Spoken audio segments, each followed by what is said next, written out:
Coneguem què han fet aquest cap de setmana l'Aleví C i E. A la segona divisió de Levins es troba l'Aleví C, actualment situat a la 6a posició i sumant victòries, també guanyant aquest cap de setmana a l'Unió Esportiva Rubí per 4-0. Un partit on el Cerdanyola Futbol Club va estar molt bé, portant la iniciativa des del minut 0. Els verds van obrir el marcador, tot i que van tenir una arrencada de partit complicada. Amb l'avantatge al marcador van seguir en la mateixa línia de joc per aconseguir ampliar fins al definitiu 4-0.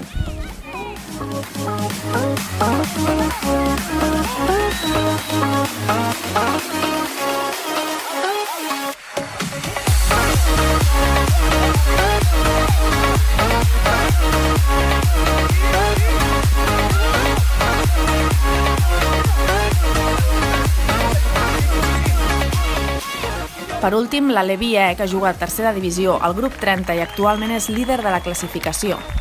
Aquest cap de setmana passat van jugar contra l'Escola de Futbol Barberà Andalucía, guanyant per 6-3.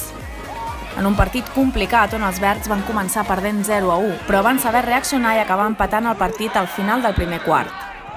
Al segon quart van aprofitar les millors opcions per acabar 3-2. L'equip no va baixar els braços i va aconseguir dominar totes les situacions i guanyar al final del partit per un ampli 6-3.